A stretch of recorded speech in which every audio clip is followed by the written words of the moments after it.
electricity. The main power generation plant for an industrial zone that's 4 or 5 kilometers away is in the middle of the village. Right? So their village is producing enough electricity for factories, chemical factories in an industrial zone, but the village itself has no electricity. Right?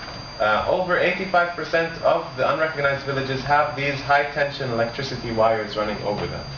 But there's no electricity in the villages. And remember, these are citizens of Israel. They can vote in the elections. They can run for parliament if they want to. But their village doesn't exist.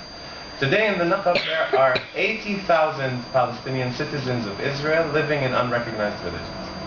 And approximately 30,000 Palestinian citizens of Israel living in unrecognized villages in the Galilee, in the north. So over 100,000 Palestinian citizens of Israel living in these kinds of conditions. This is if I turn around from the same spot, this is the industrial zone. It's called Ramat Khabar. It's mostly chemical factories. When the wind blows from the southwest, which is most of the time, you know how Palestine is on the sea.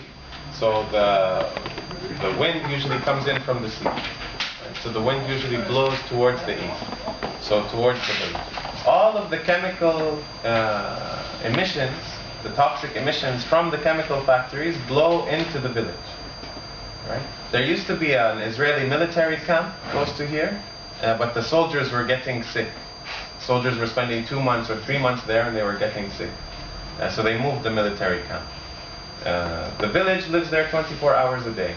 Every single person in the village is sick with skin diseases, respiratory diseases, and genital diseases. All of the women in the village who are married have had at least one miscarriage in their life.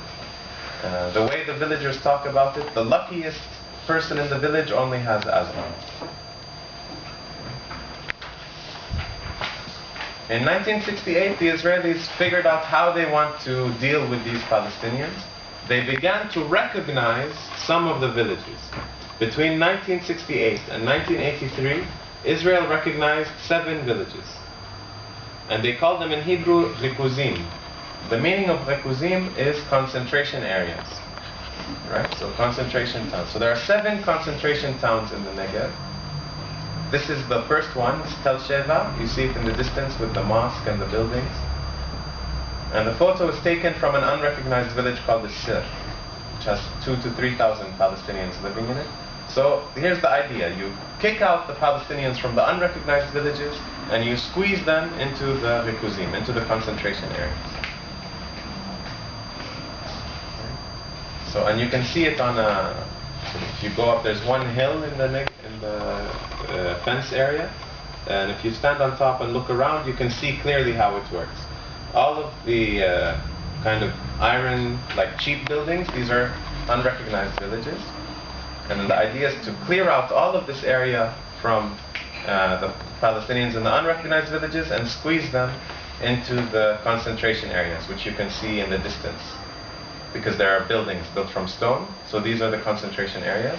And if you see the areas with the trees, like this one and this one, you need water for trees. So these are the settlements. Right? Any Jewish individual even can go and will have facilitation to create their own settlement.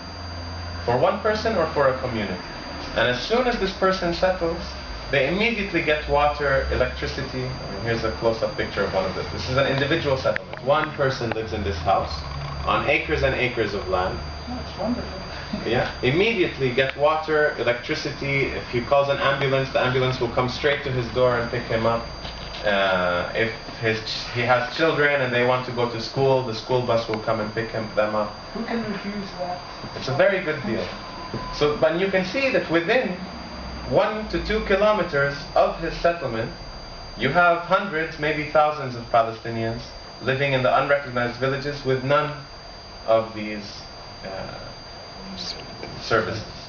Right? So they're all citizens. The Jewish guy and the Palestinians are all citizens of Israel. But in Israel, what matters isn't your citizenship, it's your nationality. It's the only country in the world that separates between citizenship and nationality. So in Switzerland, when you go to fill out a form, if it says citizenship, you say Swiss. If it says nationality, you say Swiss, right? And this is the case in the whole world, except in Israel. In Israel, your citizenship might be Israeli, but your nationality is Jewish, right? And if your nationality is not Jewish, then this is the basis of a lot of the discrimination that Palestinians face, right? Whether they're citizens or not. And refugees, of course, right? The fact that the refugees do not belong to the Jewish nation is the reason that they're not allowed to go home. And maybe just a point to close off this issue of the Negev or the Naqab. Every country puts out a yearbook of statistics, right? The statistical yearbook. If we look at the official Israeli statistical yearbook, and we look at the listing of communities in Israel based on socioeconomic indicators, like the quality of life indicators, the poorest 7 communities in all of Israel are the 7 rikuzim, the concentration towns. Right? So this is the map again, but zoom in to the area where the Palestinians are squeezed. The blue dots are the unrecognized villages. The green areas are the rikuzim, the concentration areas. And the triangles are the settlements. The black triangles, like there's a lot we see at the bottom here, are individual settlements, right? One person or one family. And it's important to keep in mind. So now, when you go to the Naqab and speak with people, they'll be talking about their rights to equality only, right? But we have to also keep in mind, 90% of the people that belong here are not here, right? They're not even involved in this issue of the rikuzim and the concentration towns and the unrecognized villages, because they are refugees in Gaza and in Jordan and in the West Bank, right? So there's layers of issues here that have to be kept in mind. Most of the people in this area are not originally from this area. They were internally displaced from the Western Negev, the Western Naqab, right? So it's not just an issue of they need to have recognition for their houses so that the houses stop being demolished and so they have electricity and water, but also that they go and take their land back.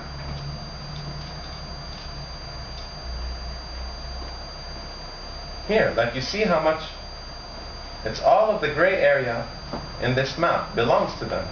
Those people are not only Bedouins. The most of them are. They are. Yeah, most of them are. So if you're interested, the way that Bedouin land ownership worked wasn't private property for the most part. People didn't own their property as private property.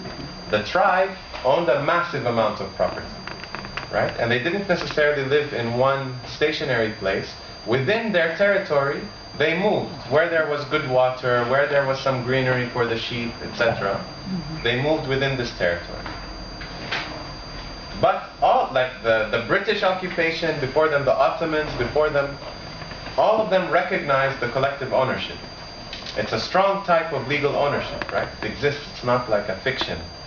It's only the Israelis who have not recognized this ownership. And what's interesting, the Israelis will recognize your ownership only in one moment, when you're prepared to sell your property to the Israelis. And it's really, really strange. Like, it's really interesting how it works. The Israelis have gone through various phases of trying to settle the Negev land, not just for the settlement, but to settle the land claims relating to the Negev. Officially, the government recognizes no Palestinian ownership in the Negev, but if a Palestinian comes and says, okay, I'm willing to give up my right to my land, then the Israelis will recognize it for that moment when it comes to transfer the ownership. Right? So, okay, we talked about the destruction of the villages in 1948. The cities had a different fate.